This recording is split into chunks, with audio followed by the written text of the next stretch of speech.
Shri Kiren Rijiju ji.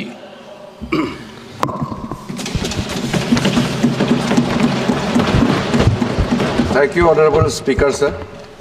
While taking part in the discussion on the 75 glorious journey of the adoption of the Constitution of India, I pay my deep respect and tributes to all those founding members of the Constituent Assembly and also the drafting committee for the Constitution of India. आपकी dress बहुत अच्छी है आज। Thank you sir. आपका sir कपड़ों पे आपका नजर बहुत कम जाते हैं, आज आपका नजर गया, धन्यवाद सर। सर कल बहुत अच्छा डिबेट हुआ और हमारे विपक्ष और ट्रेजरी बेंच से सबने अपने बात रखे हैं। थोड़ा डिफरेंसेस होते हैं, आइडियोलॉजी ओपिनियन होते हैं, मगर अपना बात रखा। और सर मैं भी कुछ तर्क के साथ अपने पार्टी की ओर से इस महान सदन में अपना बात रखना चाहता हूं। ओरिजिनली सर 389 मेंबर्स चुने गए थे संविधान सभा के लिए, और बाद में जाकर के पार्टीशन के बाद मुस्लिम लीग के बाकी मेंबर्स सब विड्रॉ हो गए, तो रह गए थे 299 मेंबर्स।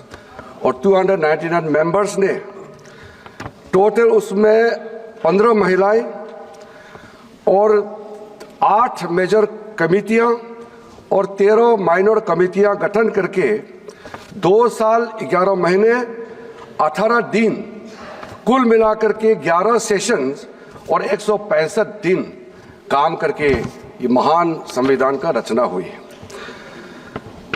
इसमें संविधान का रचना करते समय हम लोग को ये भी रखना चाहिए कि कुछ ऐसे सिंबल्स, कुछ ऐसा प्रतीक जिसका संविधान में, संविधान के किताब में और बाद में हमारा देश का चिन्ह में उभर के सबके सामने में आए हैं। मैं सबसे पहले तो हमारा देश का महान जो इतिहास है उसके बारे में सिर्फ इसी चीज का जिक्र करना चाहता हूं। दुनिया का सबसे महान सम्राट में से एक अशोक सम्राट के जो अशोक स्तंभ है उस पे आधारित जो सारनाथ में बनी है, जो ओरिजिनली सारनाथ में था, बाद में जाकर के उसको सांची के स्तूपा कहा जाता है मध्य प्रदेश में।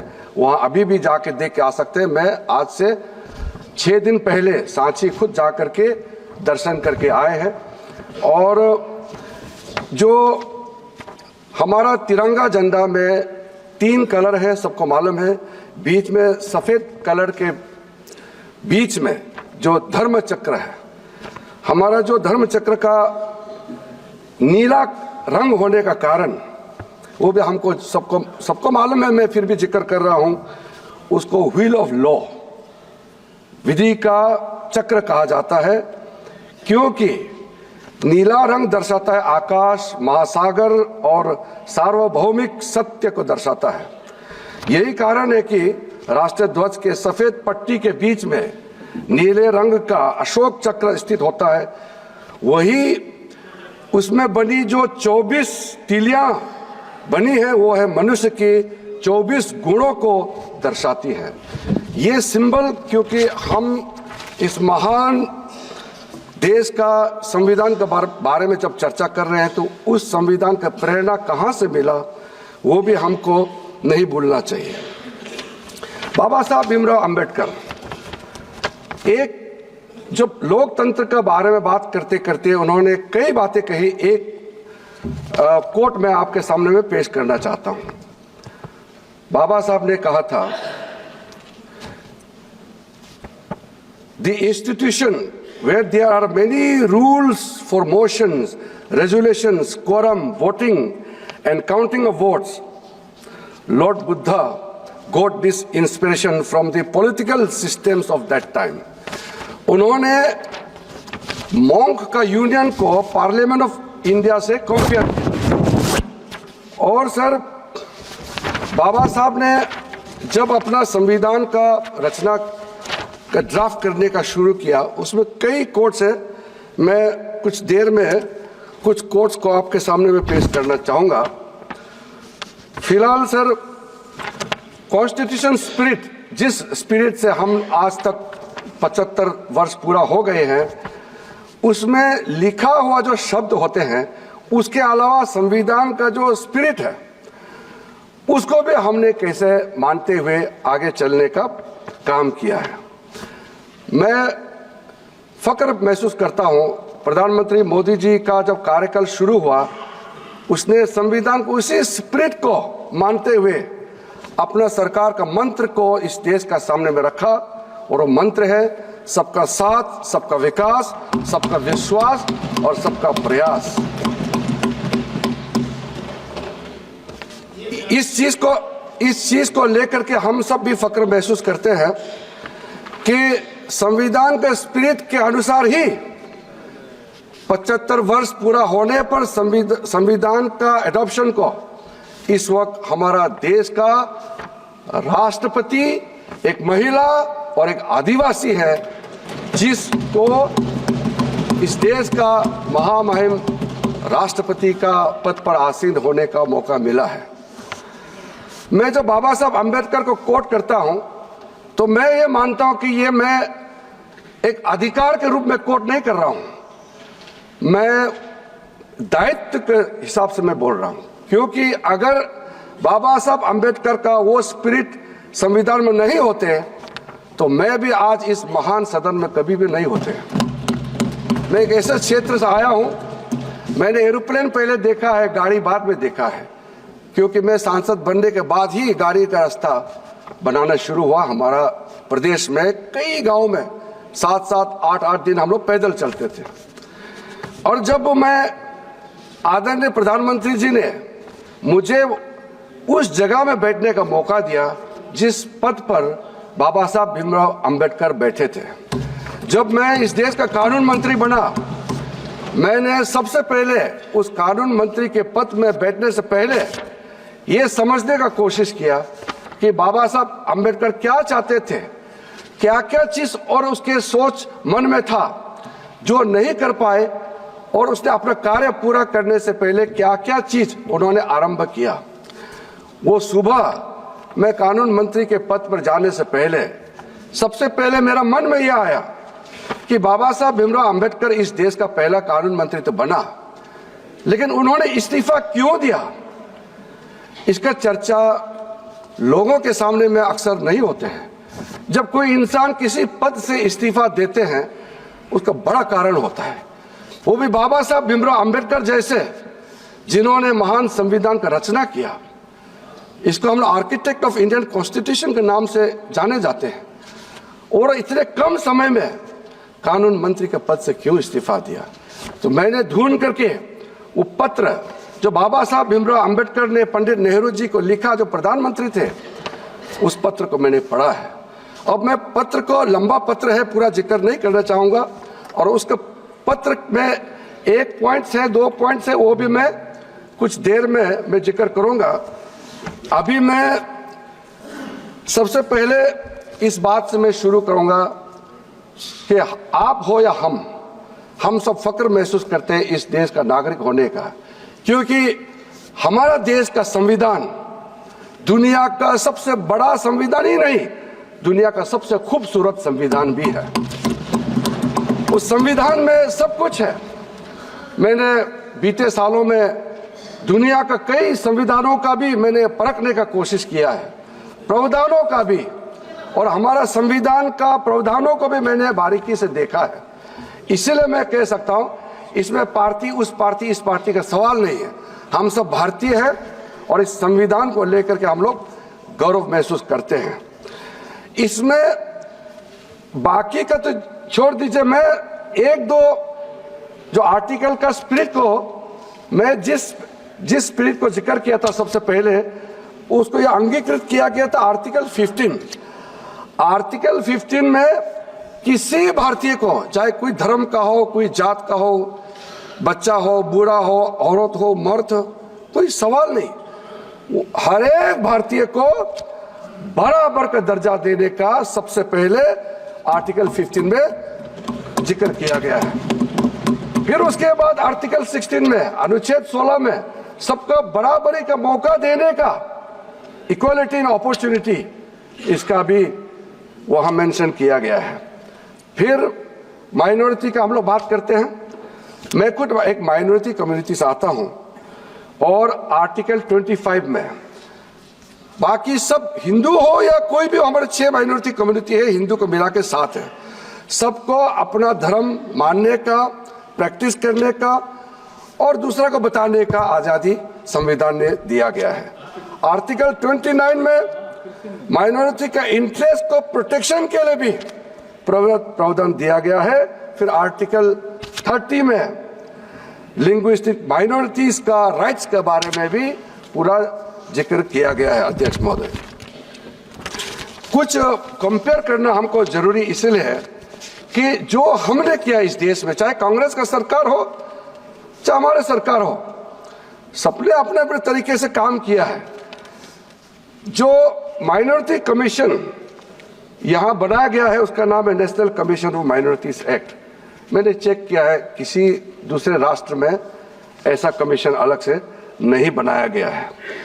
हमारे देश में जितना माइनॉरिटी कम्युनिटीज है, चाहे वो मुस्लिम हो, सिख हो, ईसाई हो, बौद्ध हो, पारसी हो, जैन हो, सबके लिए लीगल प्रोटेक्शन ही नहीं, उसके लिए एफर्मेटिव एक्शंस का जो प्रावधान है वो भी दूसरे देशों का तुलना में कई अधिक प्रावधान हमारे देश में रखा गया है। कई काम कांग्रेस ने भी किया है माइनॉरिटीज के लिए, मैं उसका नकारना नहीं चाहता हूं। मैं जो कह रहा हूं वो देश के प्रति हम लोग का जो एक सोच रखना चाहिए, उसी लिहाज से मैं कह रहा हूं। कई कानून है, पूरा मैं बोलना नहीं चाहता हूं। Indian Christian marriage act, Muslim women protection of rights on marriage act 2019, Dargah Khwaja Sahib act 1955, Anand marriage act 1999, Parsi marriage act, divorce act 1936, Jain succession act 1928। इस तरह का स्पेसिफिक माइनॉरिटीज के लिए कानून हमारा देश में बनाया हुआ है। आज मैं जिस मंत्रालय को देख रहा हूं, अल्पसंख्यक मंत्रालय के माध्यम से 6 माइनॉरिटी कम्युनिटीज के लिए कई स्कीम चल रहे हैं। स्कीम का नाम यहाँ जिक्र करने का जरूरत नहीं है, जब क्वेश्चन आंसर या चर्चा आएगा तो हम जरूर विस्तार से बताएंगे। कई ऐसे स्कीम है।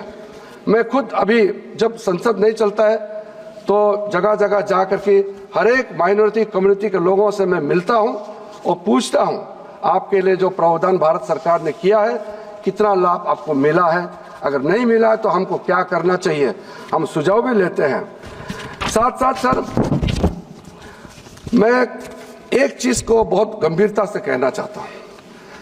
हम सब मानते हैं कि हमारा संविधान खूबसूरत है, बहुत अच्छा है और हम गौरव भी करते हैं, 75 साल पूरा भी हो गए हैं।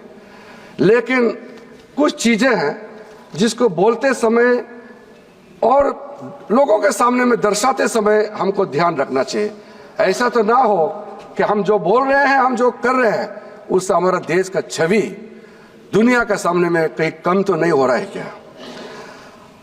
आप सोच के देखिए, हम जब से आजादी प्राप्त हुए तब से वोटिंग राइट से लेकर के जो प्रावधान मैंने गिना है सबके लिए है। आपको पता है अमेरिका में हमारे जो ब्लैक्स जिसको कहते हैं रंग वाला, उनको वोटिंग राइट 1965 में मिला। इसलिए मैं कह रहा हूं ना, वहां उस समय बोलते थे, वही बता रहा, आप ध्यान से नहीं सुना।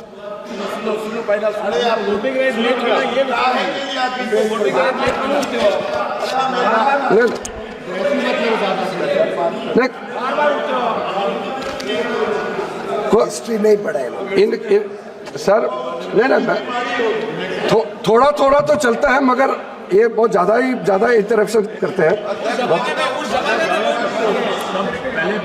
उस समय जब उनको जितने कलर्ड कम्युनिटीज है, खास करके उस समय अमेरिका में बड़े संवेदनशील मुद्दा था। 1965 में नॉन व्हाइट्स को वोटिंग राइट मिला। आप सोच के देखिए, तब तक हम लोग आजादी मिल करके कितने साल हो गए थे। साउथ अफ्रीका में अपार्थाइड 1994 में खत्म हुए और उसके बाद में यूनिवर्सल फ्रेंचाइज राइट मिला। नेल्सन मंडेला पहला एक गैर सफेद नॉन व्हाइट पहले वहां में चुने हुए राष्ट्रपति बने। कनाडा में रेशल डिस्क्रिमिनेशन का खिलाफ, रेशल एक्सक्लूजन नहीं होना चाहिए, इनका ये प्रावधान 1960 में बना। इंग्लैंड में 1918 में उनको वोटिंग राइट मिला नॉन वाइट्स को। फ्रांस में 1944 में यूनिवर्सल सफरेज गारंटी मिला। कॉमनवेल्थ में 1962 में जो इंडिजिनियस वाग एबोर्जिन्स वगैरह को अपना संवैधानिक अधिकार मिला।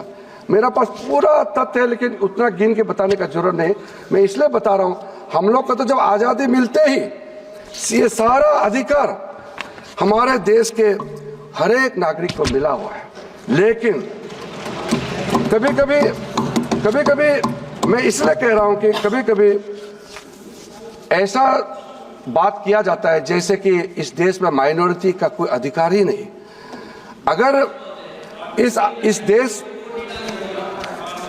इस देश में अखिलेश जी, आपका मैं जवाब दे दूंगा अगर आप बीच में बोलेंगे तो। मैं तो किसी का जवाब नहीं देना चाहता हूं आज। वो ऐसे है सर, पुराने दिन याद आ रहे हैं। नहीं,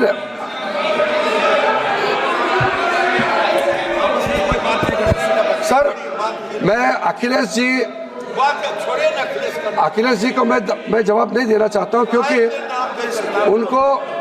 उनको जवाब देंगे तो फिर वो मुश्किल में पड़ जाएंगे। समाजवादी का समय में उत्तर प्रदेश में क्या हालत था सर। मैं सर ये बात सर मैं माननीय मंत्री जी प्लीज। सर जो नैरेटिव क्रिएट किया जा रहा है, मैं आपके सामने में बोलना चाहता हूं सर। कुछ सर्वे है, ग्लोबल सर्वे सामने में हमने पढ़ा है, उसमें centre for policy analysis in European union का सर्वे के मुताबिक यूरोपियन यूनियन में 48% लोग डिस्क्रिमिनेशन के शिकार हुए हैं, ऐसा मानता है ये सर्वे का रिपोर्ट आया है। उसमें से ज़्यादातर मुसलमान धर्म को मानने वाला, इस्लाम धर्म को मानने वाला का रिपोर्ट है। फ्रांस में कई डिस्क्रिमिनेशन का रिपोर्ट पेश किया। मैं नहीं कह रहा हूँ, रिपोर्ट के बारे में मैं बता रहा हूँ। उसमें जो हेड स्कार्फ पहनते हैं, बुर्का पहनते हैं, इसको लेकर के मेजॉरिटी मुस्लिम कम्युनिटी के लोग ने उसको आपत्ति किया है और कहा कि ये उनके खिलाफ डिस्क्रिमिनेशन किया जा रहा है। स्पेन में इंटीरियर हेड क्राइम्स, मुस्लिम के खिलाफ हेड क्राइम्स का रिपोर्ट इतना हाई है, ये भी इन्हीं का रिपोर्ट में जिक्र किया गया है सर। इंडोनेशिया जो मुस्लिम डोमिनेटेड देश है, वहाँ में शियास और अहमदियास के खिलाफ में डिस्क्रिमिनेशन किया जाता है करके रिपोर्ट में आया है। मैं नहीं कह रहा हूँ, ये रिपोर्ट में कह रहे हैं। पाकिस्तान का हालत आप जानते हैं, बांग्लादेश में जो होता है आप लोग मालूम है, अफगानिस्तान में सिखों का संख्या, हिंदूज का संख्या, ईसाई का संख्या क्या हो गया आपको मालूम है। चाहे वो तिब्बत में प्रॉब्लम हो या म्यांमार में हो, श्रीलंका में हो या बांग्लादेश में हो, पाकिस्तान, अफगानिस्तान हो, जब माइनॉरिटीज का खिलाफ जुल्म होता है या कुछ दिक्कतें आते हैं, सबसे पहला देश जहां वो आते हैं संरक्षण लेने के लिए वो है भारत देश में। यहाँ सेफ है इसलिए तो आते हैं। फिर ऐसे बातें क्यों कहा जाता है कि इस देश में माइनॉरिटीज को कोई प्रोटेक्शन नहीं है।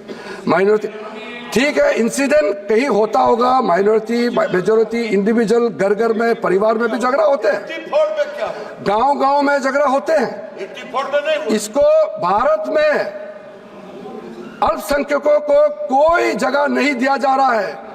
आप गुरुद्वारा नहीं जाने दिया जा रहा है, मुसलमानों को दरगाह नहीं जाने दिया जा रहा है। ऐसा क्यों कहते हैं? इसलिए मैं कह रहा हूं कि ऐसा बातें नहीं करना चाहिए जिससे देश का छवि को नुकसान होता है। ये मैं किसी एक पार्टी के लिए नहीं कह रहा हूं, मैं देश के लिए कह रहा हूं।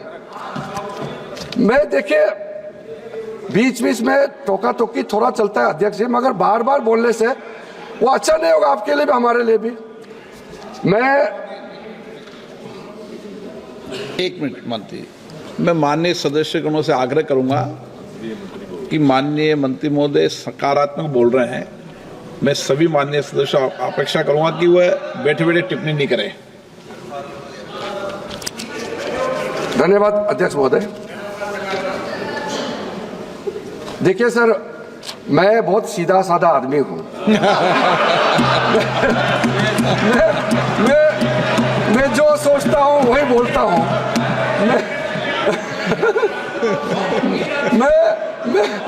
मैं बहुत सीधा साधा आदमी हूं। मैं जो सोचता हूं वही बोलता हूं। मैं संसदीय कार्य मंत्री के रूप में आपसे लगातार संपर्क करता हूं।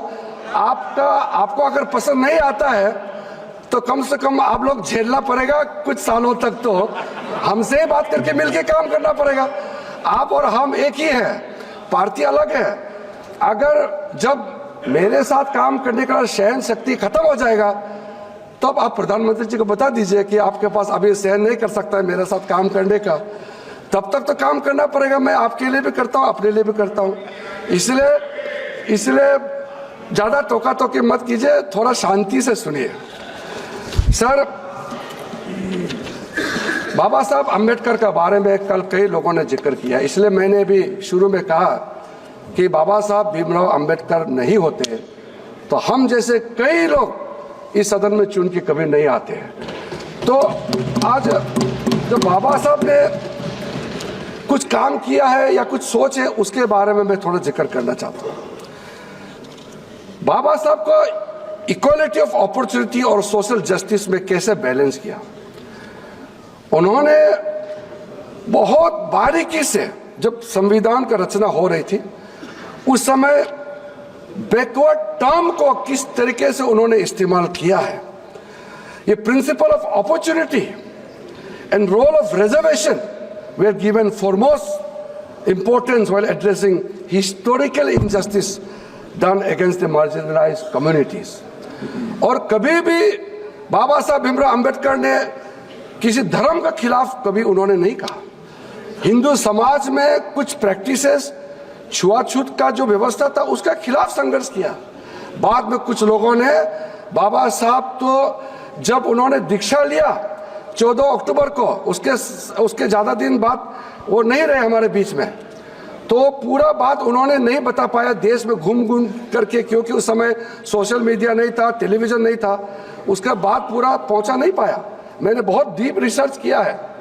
बाबा साहब ने जो कह के किया उसको बाद में कुछ लोगों ने मिस इंटरप्रेट करने का शुरू किया और कहा कि बाबा साहब भीमराव अम्बेडकर ने हिंदू धर्म छोड़ा है, इसलिए हिंदू धर्म के खिलाफ लड़ाई करना है। ऐसा बाबा साहब ने कभी नहीं कहा। बाबा साहब ने सिर्फ इतना ही कहा कि ठीक है, मैं एक ऐसा धर्म को अपनाता हूं जिसमें क्लासिफिकेशन ऑफ कास्ट नहीं होगा, उसमें इक्वलिटी के नाम पे गया। वो हिंदू धर्म को दुश्मनी के रूप में कभी भी नहीं देखा है। क्योंकि सर, छोटा सा जो घटना है, घटना बहुत हजारों है। एक छोटा सा घटना आप भी सुनेंगे तो सब कन्विंस होगा, आपने भी पढ़ा होगा। इंग्लैंड से जब, अमेरिका से पहले वो पढ़ के जब वापस आए, अब सूरत में, बड़ौदा का महाराजा के वहाँ में उसको नौकरी करना था, क्योंकि वो स्कॉलरशिप का एक कंडीशन था। तो वहाँ जाकर के उन्होंने जब काम करने शुरू किया तो बैठने का जगह नहीं था, तो एक गेस्ट हाउस, टूटा फूटा गेस्ट हाउस में रुकने के लिए उन्होंने रिक्वेस्ट किया। वो पारसी लोगों के लिए गेस्ट हाउस बनाया था, तो अंबेडकर को वहाँ रहने नहीं दिया। तो उन्होंने कहा कि आप तो पारसी हैं, आप छुआछूत में आप विश्वास नहीं करते हैं, मुझे कुछ दिन रहने दीजिए। लेकिन कहा कि नहीं, आप हिंदुओं में छुआछूत है तो हमारे लिए भी आप यहाँ नहीं रह सकते हैं। फिर वो एक क्रिश्चियन दोस्त जो लंदन में उसके साथ पढ़े, उसके पास गए, उनको कहा कि आप तो ईसाई हैं, आप क्रिश्चियन हैं, आपको यहाँ छुआछूत नहीं होते हैं, मुझे एक कुछ दिन के लिए आपको यहाँ रहने दीजिए। तो उन्होंने कहा कि देखिए, मैं आपको रहने दूंगा, मगर आपको अगर मेरा बगल घर में रहने दूंगा तो मेरा सारा बिजनेस ठप हो जाएगा, कोई मेरा साथ काम नहीं करेगा, इसलिए आपको मैं रहने के लिए इजाज़त नहीं दे सकता हूँ।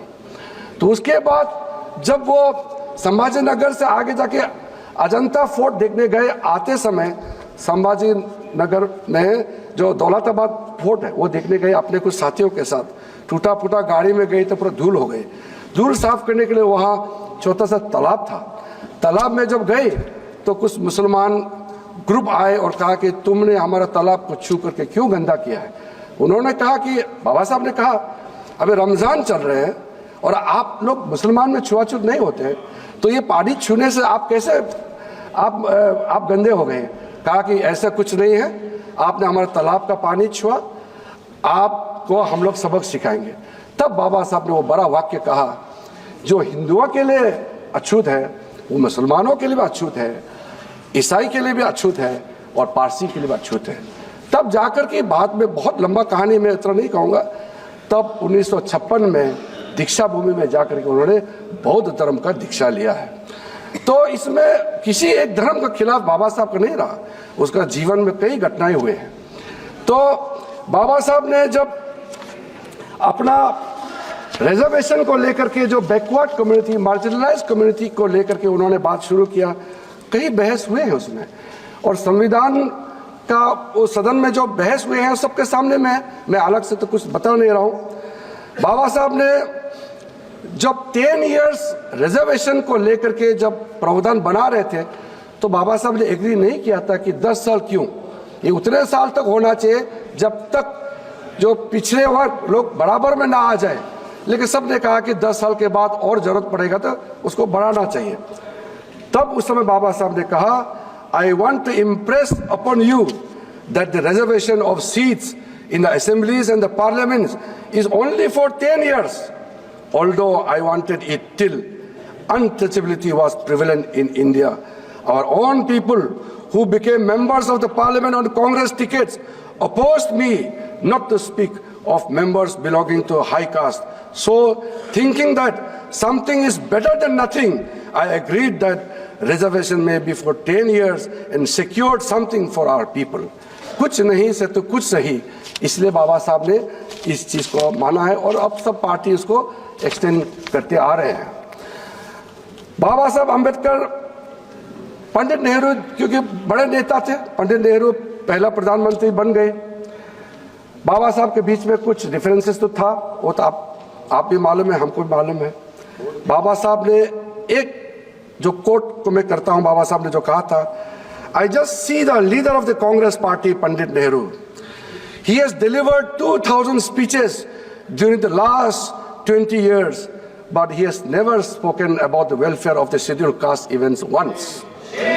From this, you can judge what sympathy the Congress party can have for our people. When its leader is so much adamant, Pandit Nehru is always for the Muslims. ये बाबा साहब ने कहा, मैं नहीं कह रहा हूँ, मैं एक वोट अपने ओर से नहीं डाल रहा हूं। सर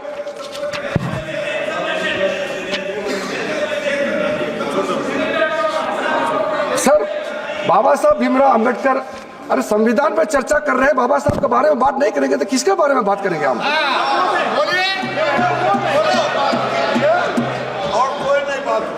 रिजर्वेशन, दो बड़ा व्यू को जानना जरूरी है।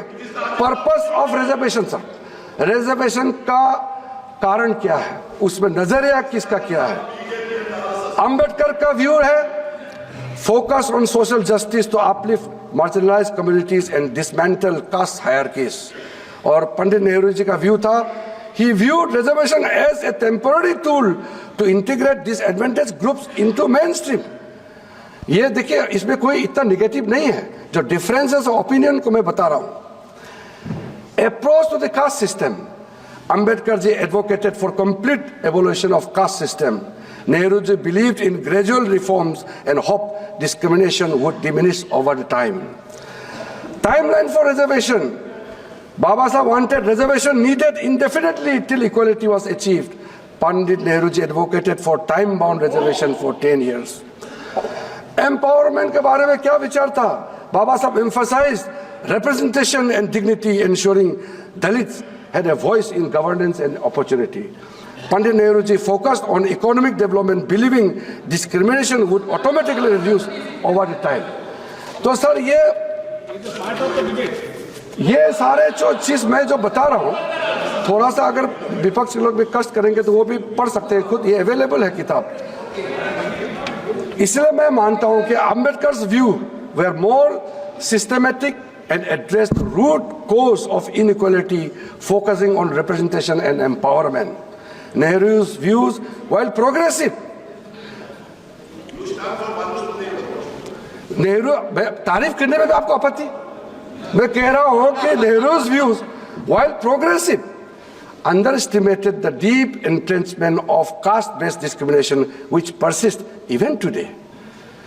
In his letter on 27 June 1961, कल हमारा कई सदस्यों ने कोट किए हैं जो नेहरू जी ने, मैं अभी मेरे साथी कह रहे हैं कि कोट कर दो, लेकिन कल कई लोगों ने कोट किए हैं और थोड़ा लंबा है इसलिए मैं इसको स्किप कर देता हूं और हमारा अपोजिशन के लोग ज़्यादा उत्तेजित भी हो रहे हैं।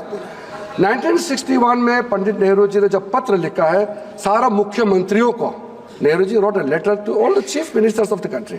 वो निगेटिव लेटर नहीं है, आप चिंता मत कीजिए, बहुत ज़्यादा निगेटिव नहीं है, लेकिन उन्होंने कहा उस लेटर में कि अगर हम रिजर्वेशन को बढ़ावा देंगे तो जो इस देश का जो टैलेंट है, जो स्किल है, जिसके पास क्वालिटी है, उसका बर्बाद हो जाएगा, उन लोगों को कोई जगह नहीं मिलेगा, ये कहा है।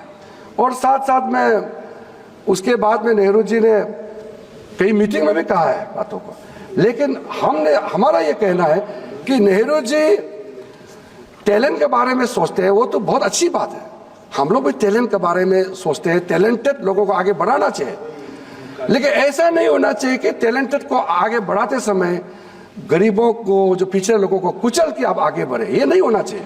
यही है फर्क, आगे बढ़ाने तो आप भी चाहते हैं, हम भी चाहते हैं, लेकिन जो वंचित है, जो शोषित है, जो पीड़ित है, जो हजारों साल तक जिसको समाज में काम करने का मौका नहीं मिला, उनको कुचल के हम आगे नहीं बढ़ना चाहिए, यही फर्क है। दृष्टिकोण का जो फर्क है मैं उसी को बता रहा हूं सर। उसके बाद आगे सर, आगे ध्यान से सुनो, आगे सर, अगर आप ऐसे ही कहेंगे तो मैं मंडल कमीशन वाला भी बोल देता हूं। मंडल कमीशन रिपोर्ट तो 80 में आ गए थे, लेकिन क्या जरूरत था 10 साल तक आपके सरकार, केलकर कमेटी रिपोर्ट पहले, आप लोग इतने सालों तक मंडल कमीशन के रिपोर्ट को हाथ नहीं लगाया, और जब विश्वनाथ प्रताप सिंह का सरकार बना, national front supported by BJP, BP Singh का समय में ही मंडल कमीशन का रिपोर्ट टेबल हुआ है, और उसके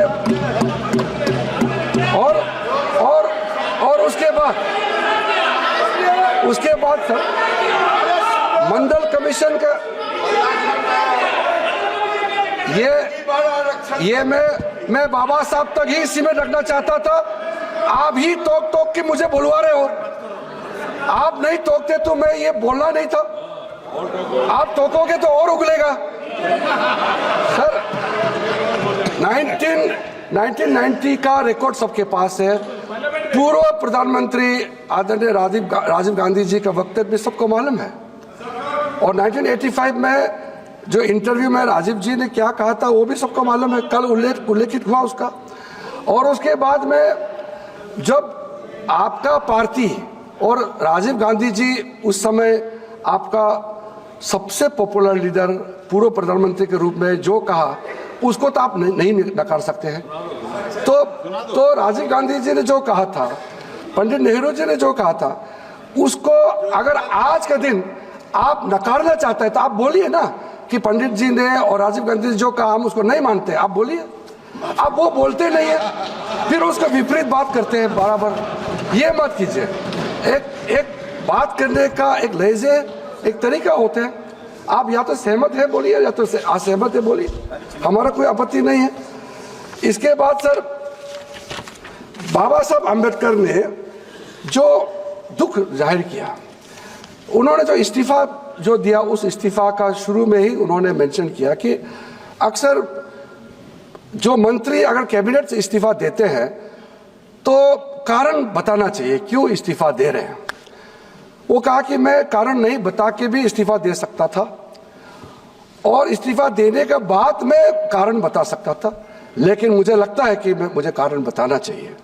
तो पत्र में बहुत अच्छी तरह से जिक्र किया कि पहला जो कैबिनेट बना वो तो किसी पार्टी चुनाव से जीत करके कैबिनेट तो नहीं बने, उनमें सब विचारधारा के लोग मिल करके वो कैबिनेट बना, फर्स्ट कैबिनेट। क्योंकि पहला सूची जब पंडित नेहरू जी ने बनाया उसमें बाबा साहब अम्बेडकर का नाम नहीं था। तो उस समय महात्मा गांधी जी ने कहा कि देखिए जवाहर, ये गवर्नमेंट, ये कैबिनेट आप जरूर हेड है मगर ये आपका नहीं है, ये इंटरिम है, बाद में चुनाव से जो बनेगा वो उसका कैबिनेट होगा। लेकिन बाबा साहब अम्बेडकर को छोड़ के अगर ये कैबिनेट बनेगा तो ये अधूरा कैबिनेट होगा। तब बाबा साहब अम्बेडकर का नाम को जोड़ा गया। बाबा साहब भीमराव अम्बेडकर को कानून मंत्री बनाया, तो उसमें कई, जैसे श्यामा प्रसाद मुखर्जी हिंदू महासभा के अध्यक्ष थे, वो भी कैबिनेट बने। कई लोगों को गांधी जी ने पहल करके काफी लोगों को मंत्री बनाया उस कैबिनेट में। तो जब भीमराव अम्बेडकर को लॉ मिनिस्टर दिया तो उन्होंने कहा, उन्होंने कई किताबों में जिक्र किया, पत्र में भी है, उन्होंने पंडित नेहरू जी को कहा कि ठीक है, आपने मुझे विश्वास करके कानून मंत्री बनाया, बहुत अच्छा है, कानून मंत्री पद का जो गरिमा होता है उसको वो संरक्षण देंगे, काम करेंगे। लेकिन अब देश बन गए हैं, आजादी मिल चुका है, संविधान का रचना भी हो चुके हैं, अब देश को आगे ले जाना है। वो संविधान का वो जो भी काम करना था तो वो सब ने किया, आगे भी करेंगे, मगर उन्होंने कहा कि मैं और कुछ करना चाहता हूं, मेरा प्राथमिकता क्या है। बाबा साहब ने कहा लॉ का डिग्री, बैरिस्टर तो बाद में बने, अमेरिका से पढ़ के वापस कोलंबिया यूनिवर्सिटी से आने के बाद दोबारा लंदन में जाकर के बाद में वो बार लोग किया है, बैरिस्टर बने। उसका प्राथमिकता क्या है, economics, first Indian to do philosophy in economics, finance में, फिलोसफी में, साइकोलॉजी में, हिस्ट्री में, किसी भी देश का आप पन्ना उतर के देख लीजिए हिस्ट्री का, बाबा साहब अम्बेडकर का जितना पढ़ा लिखा कोई पैदा नहीं हुआ आज तक। बाबा साहब ने कहा मेरा फर्स्ट प्रायोरिटी इकोनॉमिक्स है, देश को आर्थिक ताकत देने के लिए मैं भी योगदान देना चाहता हूं, मुझे लॉ मिनिस्टर के अलावा कुछ इकोनॉमिक मिनिस्ट्री दे दीजिए, कोई भी प्लानिंग, इकोनॉमिक मिनिस्ट्री में कई मिनिस्ट्री है, लेकिन मिला नहीं है। उसके बाद बाबा साहब ने कहा कि ठीक है, मिनिस्ट्री नहीं दिया लेकिन कैबिनेट कमेटी होते हैं, इंपॉर्टेंट कैबिनेट कमेटी होता है, किसी ना किसी कैबिनेट कमेटी में मुझे रखिए। किसी भी कैबिनेट कमेटी में बाबा साहब अम्बेडकर को मेंबर नहीं रखा गया। तो बाबा साहब भीमराव अम्बेडकर जब फ्रस्ट्रेशन आने लगा कि मैं कैबिनेट में बैठ करके काफी चीज तो कैबिनेट कमेटी में तय करके कैबिनेट में तो औपचारिक पास कराते हैं, तो मुझे तो प्रोसेस में ही इन्वॉल्व नहीं करते हैं। तो उन्होंने नेहरू जी को कहा कि आप मुझे कुछ मौका देंगे कि नहीं। तो पंडित नेहरू जी पहले कहा कि आपको प्लानिंग पोर्टफोलियो देंगे, तो वो उम्मीद में थे कि प्लानिंग पोर्टफोलियो देने से कम प्लानिंग प्रोसेस में तो वो सम्मिलित हो सकते हैं। फिर प्लानिंग का पोर्टफोलियो भी नहीं दिया।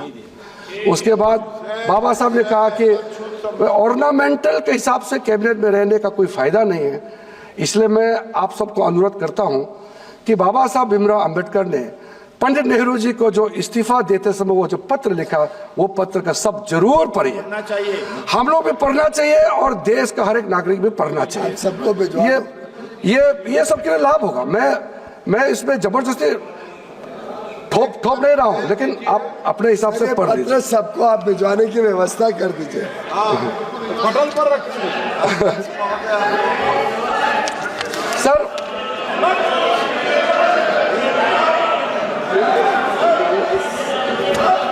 सर अब मैं कई मुद्दे हैं, हो गया आपका सर। अब देश को, बाबा साहब तो हमारे बीच में नहीं रहे, लेकिन देश को आगे ले जाने के लिए सर सबको एकजुट होकर काम करना पड़ेगा। और आजादी प्राप्त करने से सिर्फ नहीं होता है, देश को आगे ले जाना पड़ेगा। प्रधानमंत्री मोदी जी ने विकसित भारत का नारा क्यों लगाया? 1947 में भारत के साथ उस समय कई और देश को आजादी मिले हैं। There are many countries, especially in Asia and Africa, who attained independence during the same period of late 40s and 50s and even up to the 60s. many countries got freedom. आप आज कई देशों का हालत देख लीजिए। Democracy में भारत से कोई मुकाबला नहीं कर सकता है। डेमोक्रेसी में हम सबसे आगे बढ़ गए हैं, सक्सेसफुल एंड वाइब्रेंट डेमोक्रेसी।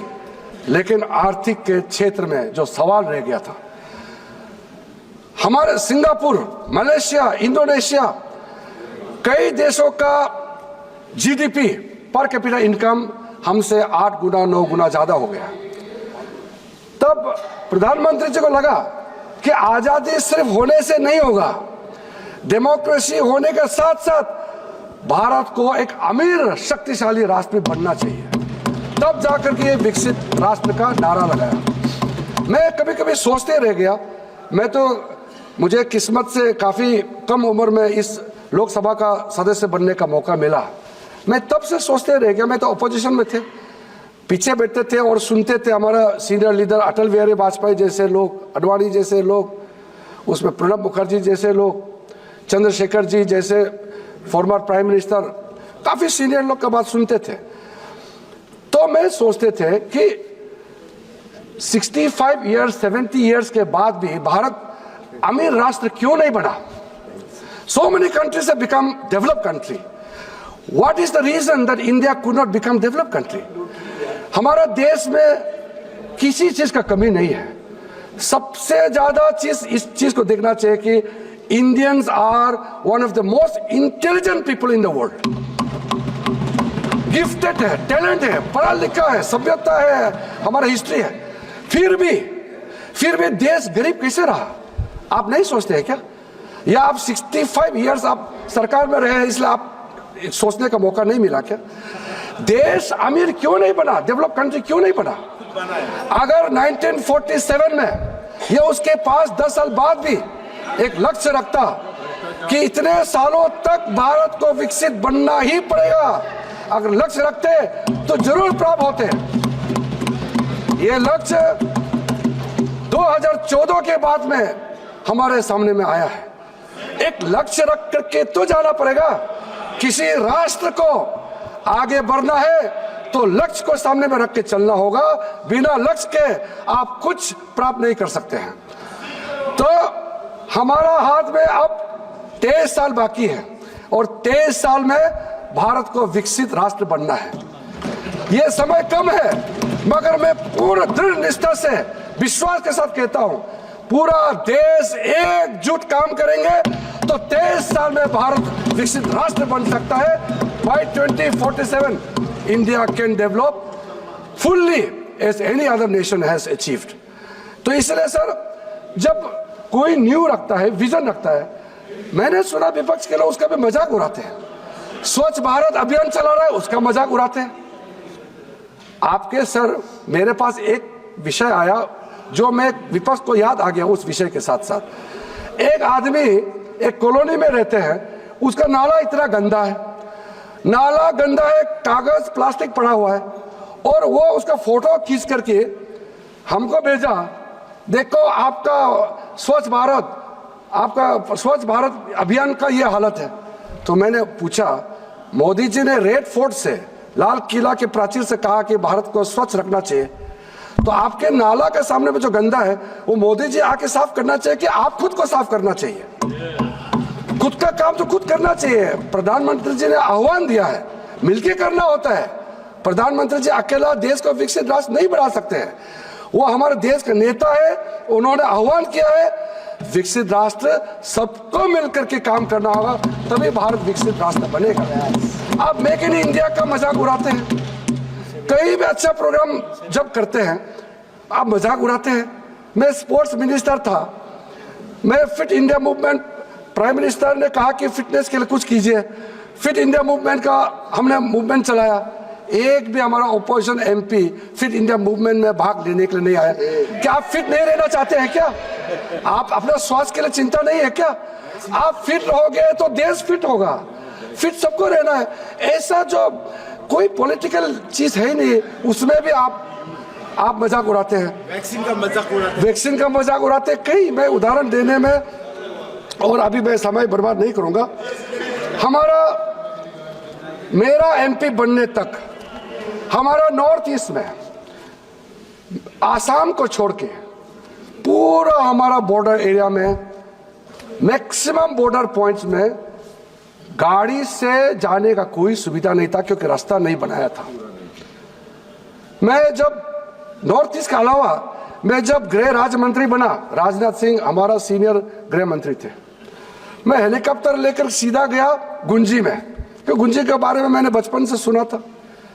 क्योंकि गुंजी का एक डॉक्टर मिले मुझे जब मैं दिल्ली विश्वविद्यालय में पढ़ाई कर रहा था, तो उन्होंने कहा कि दोबारा आप लोग रास्ता नहीं बनाया इसलिए हेलीकॉप्टर से जाना पड़ा सर। तो उन्होंने कहा 35 साल पहले गुंजी छोड़ के देहरादून आए, देहरादून से दिल्ली आए, दोबारा वापस जाने का हिम्मत नहीं है, क्योंकि 18 दिन पैदल चलना पड़ता है बोला। तो मैंने उनको कहा कि मैं आपका गुंजी जाता हूं, मैं देखता हूं क्या है। तो हम गए, तो गुंजी के जो लोकल लोग हैं, बाकी तो प्लान हो गए, 2-4 लोग मुझे मिले और कहा कि देखिए गांव में बहुत कम लोग बच गए हैं, सब चले गए हैं, आप मोदी जी को बता दीजिए कि गुंजी के लोग सपना देखना छोड़ दिया है, कभी गाड़ी रास्ता बनेगा। तो मैंने कहा आप चिंता मत कीजिए, देश का प्रधानमंत्री मोदी जी बन गए हैं और आपके लिए रास्ता बहुत जल्द बन जाएंगे। और बाद में 4 साल के अंदर में गुंजी रास्ता बन गया और सारे लोग आराम से एक दिन में धारचूला होते हुए गुंजी पहुंच सकते हैं।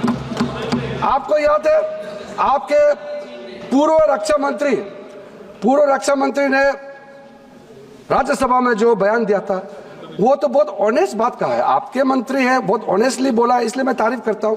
काम किया नहीं किया, लेकिन बात तो सही बोला है, उसका तारीफ करता हूं। क्योंकि उन्होंने खुद कहा कि मैं देश का रक्षा मंत्री हूं और मुझे ये कहने में कोई संकोच नहीं है कि हमारा सरकार, मतलब कांग्रेस सरकार ने ऐसा पॉलिसी तय किया कि बॉर्डर एरिया में रास्ता नहीं बनाना चाहिए, और रास्ता बनेगा तो उसी रास्ते से चीन आ जाएंगे और हमारा जमीन ले जाएंगे। I will authenticate sir.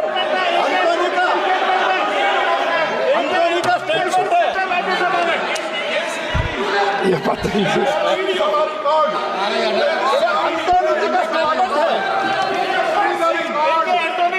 Rajya Sabha में स्टेटमेंट है, क्या टॉप खोल देता टेबल सुन नहीं सकते हम नहीं, वो मैं सर, क्योंकि एक पूर्व रक्षा मंत्री का बात मैंने रखा है तो मैं ऑथेंटिकेट भी कर दूंगा और पूरा भाषण का ट्रांसक्रिप्ट भी मैं लोकसभा के पटल पर रख दूंगा सर। तो क्योंकि सर हमारा देश ठीक है, आमदनी इतना ज्यादा नहीं हो सकता है, मगर इतना कमजोर नहीं है कि बॉर्डर एरिया में रास्ता नहीं बना सकते हैं। मोदी जी आने के बाद अब पूरे हमारे गांव, मैं जिस गांव में रहता हूं, मेरा गांव 1962 में 2 सप्ताह के लिए चाइना के कब्जे में चले गए थे। तो हमारा जो पूरा कामिंग रीजन, नेफा का जो कामिंग रीजन है, हमारा गांव, हमारे आसपास पूरे चीन के फौजों ने कब्जा किया था और हम लोग रुकते रहे। मैंने कहा, इसलिए मैंने पहले बताया कि 62 के बाद, 62 में तो मेरा जन्म नहीं हुआ था, लेकिन कहानी हमारे सामने में दोहराते रहा, मेरे कानों में अभी भी गूंज रहा है कि चाइना ने आके क्या किया है। डराते थे, खाना खाने में बच्चा लेट करने से बोलते जल्दी जल्दी खाना खाओ नहीं तो चाइनीज लोग आ जाएंगे, ऐसे डराते थे। हम लोगों को मानसिक रूप से डरा के रखा हुआ था। लेकिन हमने जब बड़ा हुआ तो हमने सोचा कि कांग्रेस पार्टी हो या जो भी सरकार थी उस समय, हमारे लिए रास्ता बनाते नहीं है, हमारे बारे में कोई सोचते नहीं है। और जिस दिन मैंने पॉलिटिकल पार्टी में ज्वाइन करने का निर्णय किया, तो मेरा पहला निर्णय करने का कारण, जो मुख्य कारण है, वो ये है कि मैं एक ऐसा पॉलिटिकल पार्टी में ज्वाइन करूंगा जिसका सोच राष्ट्रवादी हो और देश का हर एक इंच को बचाने का ताकत रखता है, सोच रखता है। इसलिए मैंने भारतीय जनता पार्टी में ज्वाइन करने का निर्णय किया। अखिल भारतीय विद्यार्थी परिषद के साथ काम करके मैं आज बीजेपी का सदस्य होने का फख्र महसूस करता हूं।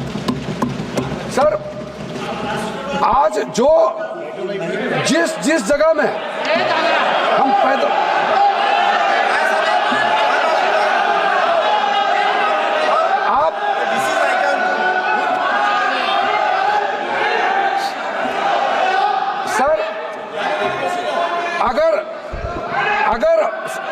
इसका अगर एक मिनट सर, मैं आपको कहना चाहता हूं, अगर इनका उम्र और मेरा उम्र बराबर होता तो मैं बहुत कुछ कहना चाहता हूं, लेकिन उम्र के लिहाज से मैं आपको नहीं कहना चाहता हूं, इज्जत देता हूं। सीनियर को इज्जत करो। She is my senior, I will not speak much. आप बैठ जाइए। हो गया।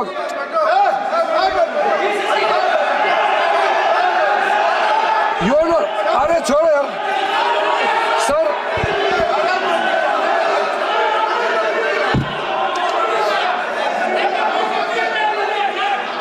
एक मिनट नो, उन्होंने ऐसा क्या कह दिया? कोई असंसदीय बात नहीं की उन्होंने, माननीय मंत्री जी, कोई असंसदीय बात नहीं की। उन्होंने कहा कि उनकी उम्र मेरी उम्र होती, तो यही तो कहा, कोई असंसदीय बात नहीं की माननीय मंत्री जी। अध्यक्ष महोदय, आज मैं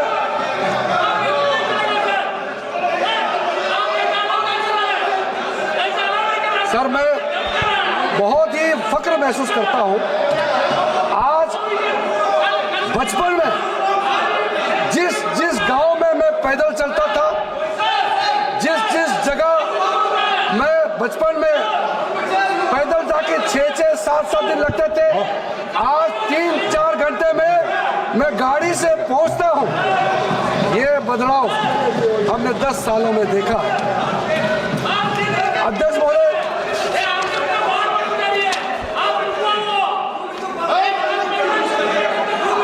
सर एक मिनट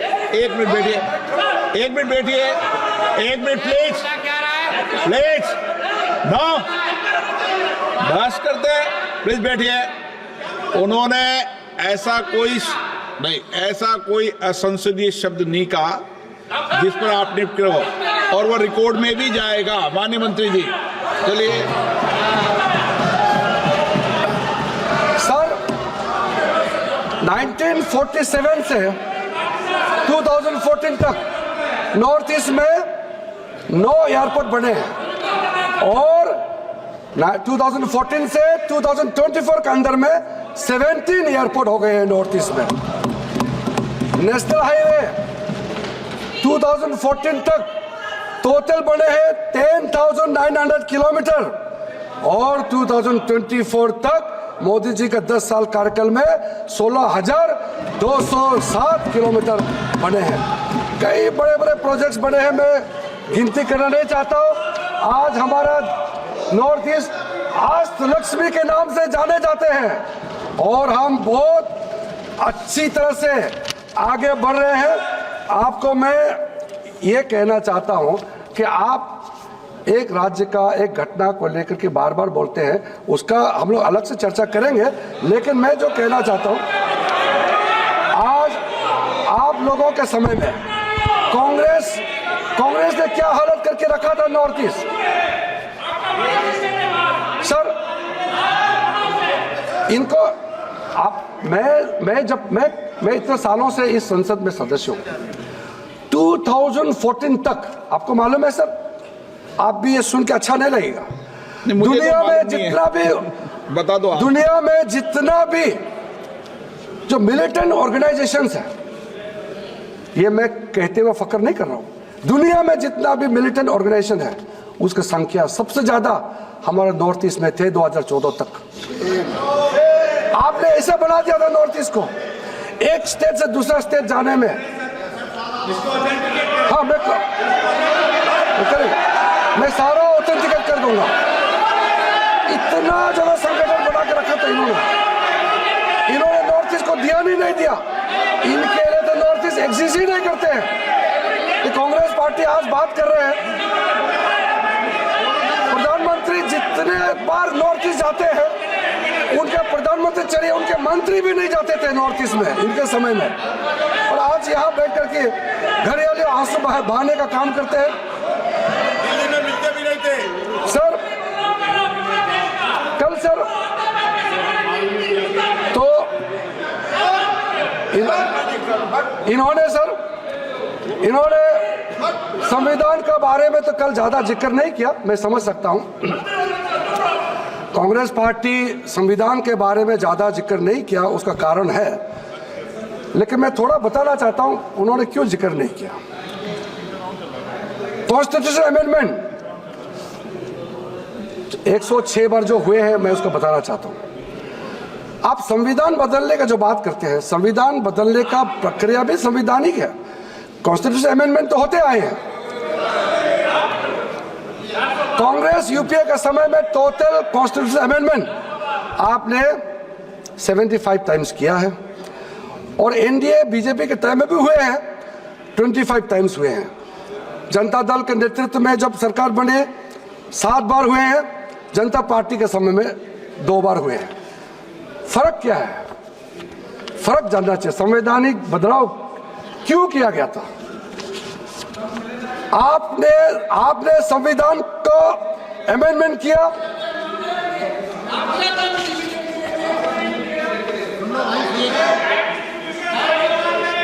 एक मिनट, एक सेकंड।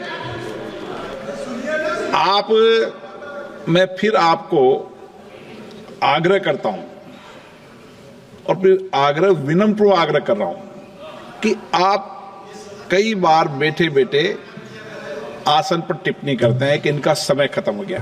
आपको पता है कि इनका समय खत्म हो गया? 5 घंटे 18 मिनट भारतीय जनता पार्टी का समय है, ठीक है ना? और आप सब अगर ये चाहते हैं कि बिल्कुल समय से बोलने दिया जाए, तो आगे भी ये व्यवस्था कर दूंगा मैं। हाँ, ठीक है। तो उनका समय अभी पूरा है, 5 घंटे 28 मिनट समय है। माननीय राजनाथ सिंह जी और ये मिलाकर अभी ये बोले हैं कितने, 1 घंटा 63 मिनट पहले वाले वक्ता बोल चुके हैं। कितना? 1 घंटा 63 मिनट कुल वक्ता।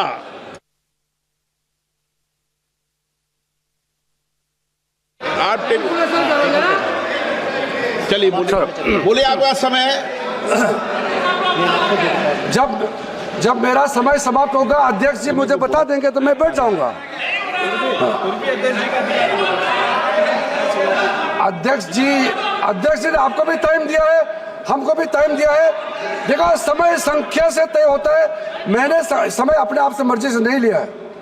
सर, मैं कह रहा था, सर, संवैधानिक बदलाव, संविधान में जो अमेंडमेंट होते हैं, वो आपने भी किया है, हमने भी किया है। आपने ज्यादा किया, हमारा कम है, लेकिन मैं केंद्रित किस बात में करना चाहता हूं।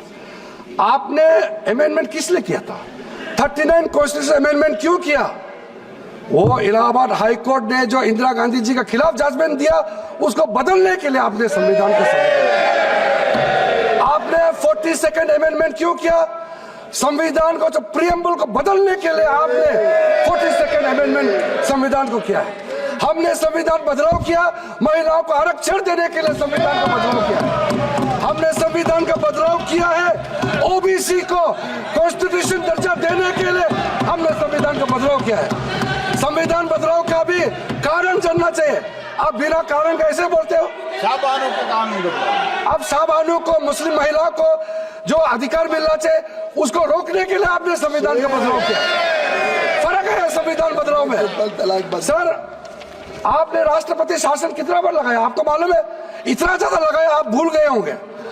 आप टोटल अभी तो 132 बार आर्टिकल 356 का ये हुआ। देखिए सर, मैं सबका बताता हूं। आईएनसी यूपीए ने 90 टाइम्स आर्टिकल 356 का इस्तेमाल किया, और भारतीय जनता पार्टी एनडीए का समय भी हुआ है, कारण थे 12 बार।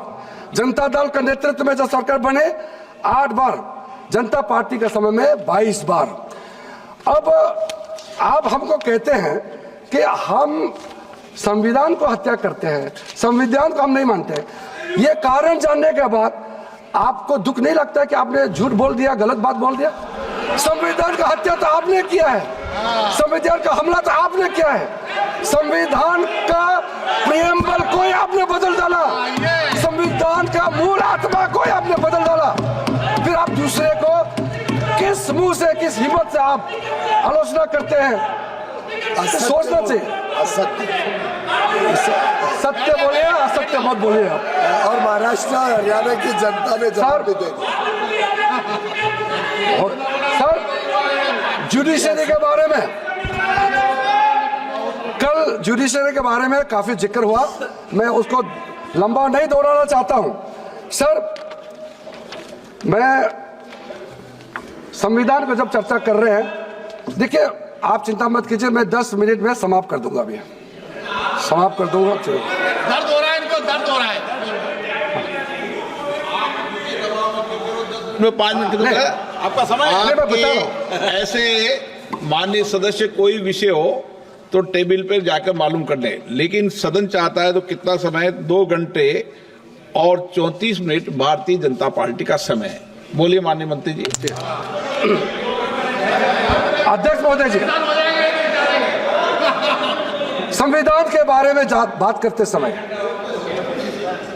संविधान के बारे में चर्चा करते समय भी और चर्चा नहीं करते समय भी संविधान का सम्मान करना हम सबका जिम्मेदारी है। आप मुझे बताइए, इस देश का किसी मुख्यमंत्री ने, आपके पार्टी हमारा पार्टी का सवाल नहीं है, इस देश का कौन वो पहला मुख्यमंत्री है जो संविधान यात्रा निकाला था? आदरणीय नरेंद्र मोदी जी जब गुजरात का सीएम बना, पहली बार उन्होंने संविधान यात्रा निकाला, और संविधान सम्मान यात्रा निकालने का कारण था कि संविधान को सिर्फ पकड़ना नहीं, गांव-गांव तक, लोगों का दिल तक ले जाना है और संविधान के बारे में लोगों को बताना है। इसलिए संविधान सम्मान यात्रा निकाला। और जब मोदी जी प्रधानमंत्री बना, इस देश में इतने साल तक इन्होंने शासन किया, संविधान के बारे में कभी उन्होंने सोचा है? ये तो प्रधानमंत्री नरेंद्र मोदी जी के कारण से हम संविधान दिवस मना रहे हैं। 2015 में पहली बार हमारे देश में संविधान दिवस मनाने का सिलसिला शुरू हुआ है। इतने साल तक आपको संविधान याद नहीं आया? और उस समय आपका बड़े नेता, मैं नाम नहीं लेना चाहता हूं, जब संविधान दिवस मनाया जा रहा था, उनके नेता ने कहा संविधान दिवस मनाने का क्या जरूरत है? 26 जनवरी मनाते हैं हम लोग, संविधान दिवस क्यों मनाना चाहते हैं? नाम मत पूछिए, मुझे रखना पड़ेगा फिर नाम मत पूछिए, आप खुद समझ लीजिए। सर, जब संविधान के बारे में जब हम लोग बात करते हैं, तो हमने संविधान का संरक्षण के लिए क्या किया है, इसका भी खुद मंथन करना चाहिए, सोचना चाहिए। सर, मैं 1-2 सवाल, अगर आप लोग बीच में टोका टोकी नहीं करते तो मैं अपना बात को कुछ पॉइंट बोल करके समापन करना चाहता था, लेकिन आपने मुझे टोका है तो मैं बहुत सॉफ्ट क्वेश्चन, कुछ छोटा सवाल मैं आपके लिए छोड़ के जाना चाहता हूं। सर, आप ये बताइए, बाबा साहब भीमराव अंबेडकर 1951 में लॉ मिनिस्टर से इस्तीफा दिया, उसके बाद दोबारा वो चुन के आना चाहते थे।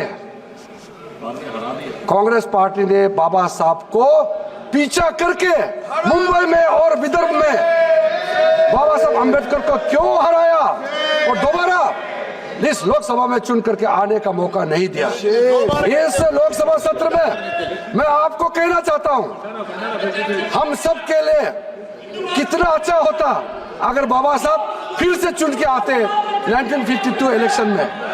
बाबा साहब को कांग्रेस पार्टी ने इस लोकसभा में दोबारा चुन के आने नहीं दिया और कांग्रेस पार्टी ने षड्यंत्र करके बाबा साहब अम्बेडकर को हराया है। 2 बार गया था, हमको विरुद्ध प्रचार हो सके तो बाबा साहब की याद में देश से माफी तो मांग ले, आपका पाप कुछ तो कम हो जाएगा।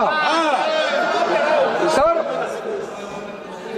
आप कहते हैं कि आप बाबा साहब का नाम भी लेते हैं। 1956 में बाबा साहब भीमराव अंबेडकर महापरिनिर्वाण होने के बाद 1990 तक आपने बाबा साहब को भारत रत्न क्यों नहीं दिया?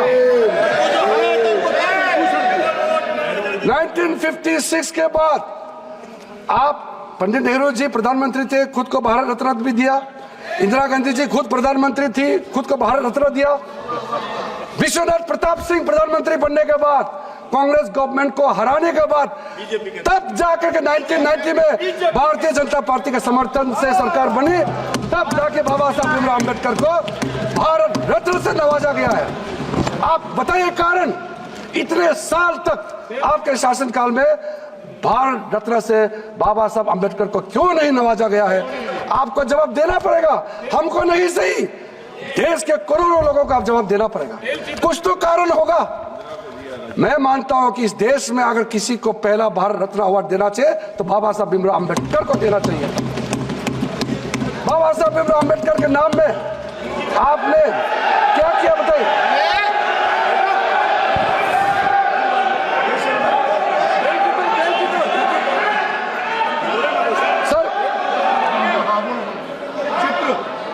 प्रधानमंत्री मोदी जी ने जो काम किए, स्कीम चलाया, बाकी को मैं नहीं कहना चाहता हूं, बहुत लंबा हो जाएगा। लेकिन बाबा साहब भीमराव अंबेडकर के संबंध में मैं ये कहना चाहता हूं, प्रधानमंत्री मोदी जी ने तीर्थ स्थल, 5 तीर्थ स्थल का जो प्रमुखता दिया है, उसके बारे में मैं कहना चाहता हूं। सर, मऊ में जहां बाबा साहब भीमराव अंबेडकर का जन्म हुआ था, मध्य प्रदेश में, वो जन्मभूमि तीर्थ स्थल जो है बाबा साहब का जन्मभूमि के नाम से विकसित किया जा रहा, क्योंकि पहले से था, उसको और भव्य तरीके से आगे विकसित किया जा रहा है।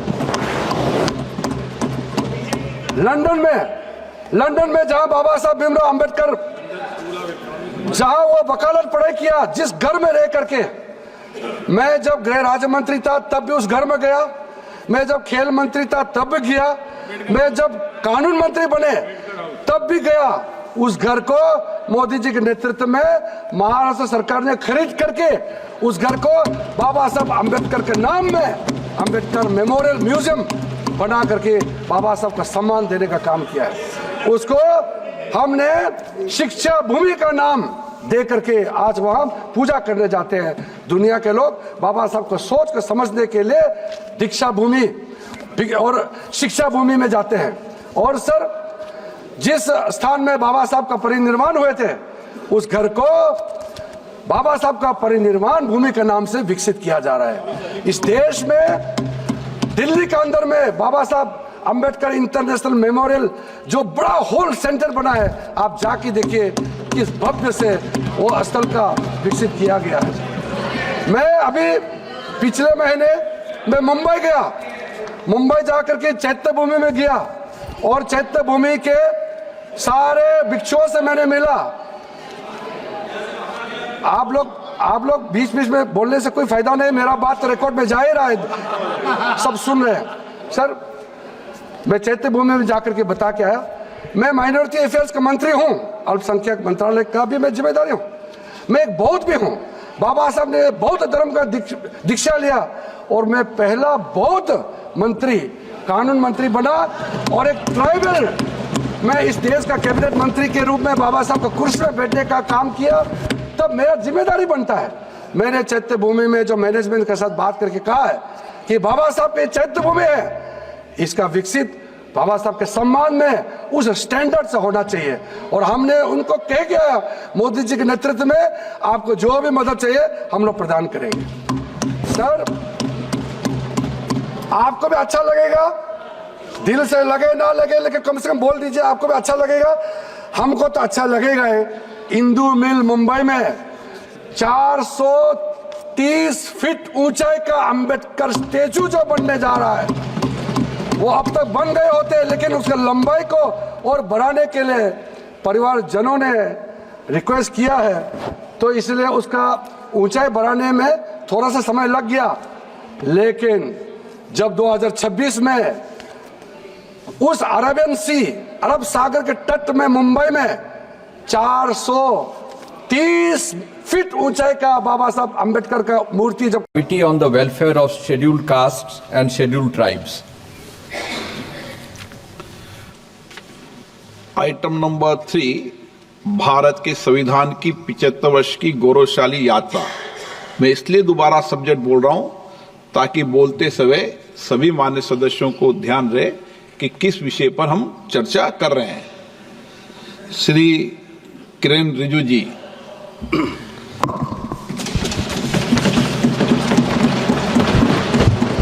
Thank you, Honorable Speaker, sir.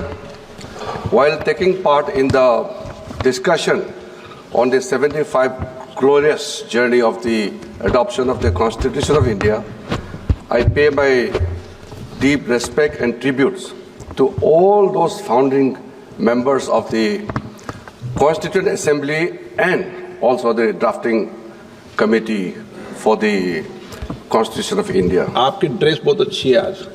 Thank you sir. आपका सर कपड़ों पे आपका नजर बहुत कम जाते हैं, आज आपका नजर गया, धन्यवाद सर। सर कल बहुत अच्छा डिबेट हुआ और हमारे विपक्ष और ट्रेजरी बेंच से सबने अपने बात रखे हैं।